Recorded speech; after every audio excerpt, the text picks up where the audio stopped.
বড়দির তো কত বয়স হয়েছে না, তার এখন নাতি পুতি কোলে নিয়ে আনন্দে থাকার দিন। এই বয়সে এইসব পাপ দেখা কখনো সহ্য হয়? কারো ভালো লাগে বলো দেখি?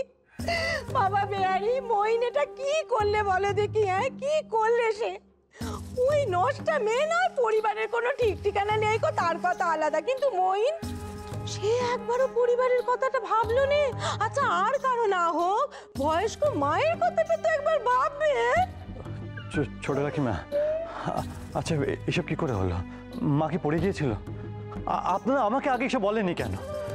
আচ্ছা, কবিরাজ মশাইকে খবর দিয়েছেন? উনি এসেছিলেন, কিছু বলেছেন উনি? বলুন না ছোট। আহা বেয়ারি, এই তোমার বড় খারাপ স্বভাব। এত পরে এসে একেবারে প্রশ্নের ঝুড়ি নিয়ে বসলে, বলি কোনটা ছেড়ে কোনটার উত্তর দেবো? চুপ করবি ফুলু? বলি বেপদের দিনে এরকম করে কারোর সাথে কথা কইতে আছে? আর তাছাড়া মইনের পরে এখন তো বেয়ারি আমাদের আশা ভরসা। বড়দি তো কখনো ওকে নিজের ছেলের থেকে কম চোখে দেখেনি গো। আমি বলছি বাবা, আমি বলছি, আসলে কি বলো দেখি, ওই বিনোদিনী আর মইনের পালিয়ে যাওয়ার খবরটা পেয়ে না বড়দি আর সহ্য করতে পারলেন, একেবারে সিঁড়ির ওপরে ধপ করে বসে পড়লে বুকটা চেপে ধরে নকুল নিয়ে ছিল কবরেজ মশাইকে, বুঝেছো বেয়ারি? তার অবস্থা মোটেই ভালো নয় বেয়ারি, একদম শরীর ভালো নেই। তুমি যাও বাচ্চা, একবারটি যাও তার কাছে, যাও। আমি এক্ষুনি যাচ্ছি মা।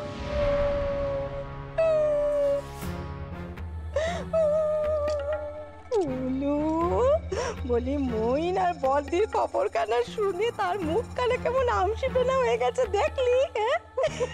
হবে না বেয়ারি, বুঝতে পেরেছে এ বাড়িতে তার আসন একেবারে টলে বলো। দেখো দিদি, বড়গিনি যদি অক্কা পায় তাহলে মেজগিনি অবশ্যই কাশিবাসি হবে, আর মইন সেটা বাড়িতে নেই। তো বেয়ারির কি অবস্থা হবে? পটের বিক্রি হয়ে ফ্যাপা করে পটে ঘুরবে। দিদি, সাহসটা এবার দেখেছো? এই প্রেফল্যকে বেয়ারি থানা পুলিশে ভয় দেখিয়ে দিল। সাবেলারে পা দিয়েছো বেয়ারি। এখন দেখো দিদি কেমন জায়গা বুঝে ছবলটা বসায়। ফুলু, বৃহস্পতি এখন আমাদের একেবারে তুঙ্গে, বুঝেছিস? আর কারো তোয়াক্কা করতে হবে না। মইন তো মনে হয় না বাড়িতে আর ফিরবে, বুঝলি? কোলে নাতি আসুক চাই না আসুক, এখন এই সব সম্পত্তি ভোগ দখল করবে কে? আমাদের সমু। এসব বিষয় পরে ভাবা যাবে, এখন এই ডামাডোলের বাজারে দিনে আমাদের এখন দেখতে হবে কি করে ওই বেশ কিছু মালকড়ি হাতিয়ে নেওয়া যায়। তোমাদের মালকড়ি হাতানো আমি বের করছি। ওই বুড়ির সম্পত্তির ওপর আমার নজর আছে, ও গয়নায় আমি কাউকে ভাগ বসাতে দেব না।